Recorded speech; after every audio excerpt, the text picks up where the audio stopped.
Hi everyone. So Eddie and I have been out doing 5K walks and runs over the last month in support of Lava Village and their 5K challenge. And today I wanted to just pop on and tell you a little bit more about why I support Lava Village and how I actually ended up in Malawi for the first time. As many of you know, I run a small craft business called 10J Crafts that I started when I was about 8 in order to raise money for different organizations and projects. By grade 11, I'd reached my first goal and completed my first project and needed to decide what would come next, what I was going to start raising money for. And the Lord just really started to put it on my heart to look at clean water projects.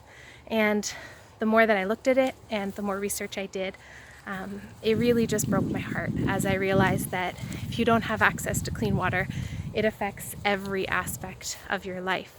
And that thousands and thousands of people are dying every day simply because they don't have access to clean water sources.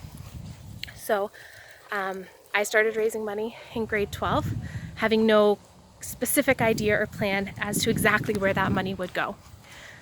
Through grade 12, I also ended up reconnecting with Julie Seath, who I hadn't seen since I was little, and she started telling me more about her travels to Malawi, the projects that she was working on, and how she had just fallen in love with that place and those people. And she invited me to come with her. So when I signed up to go, I didn't even really know where Malawi was on a map, and I didn't know exactly what we would be doing. But about a month before we left, I sat down with Julie and we chatted through exactly what we would be doing on the ground. And she explained that our key project was going to be bringing in water filters to the community of Luhomero.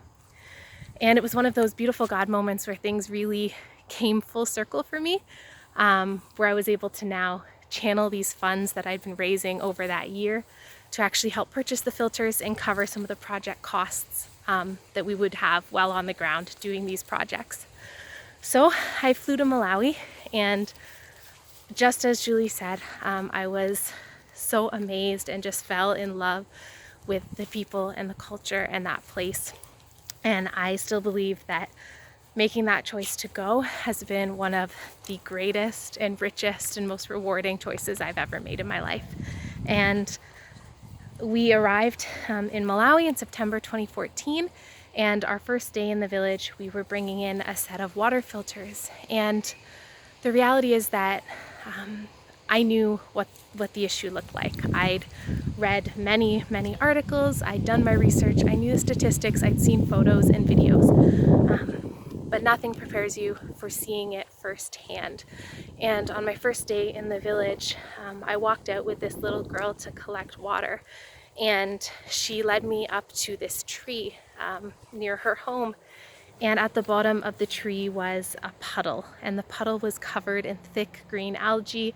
And I watched as she scooped the algae off before filling her bucket and mine with this milky brown water. And I followed her, doing my best to carry that bucket on my head as we walked all the way back to her home. And there's nothing that can fully describe the feelings of seeing that for the first time.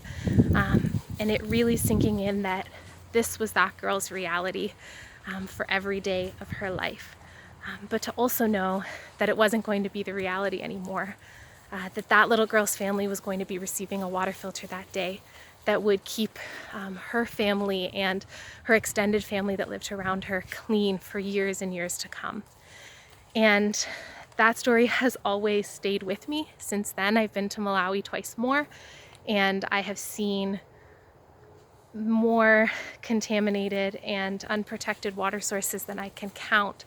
And I've seen the effects that they have on people and families.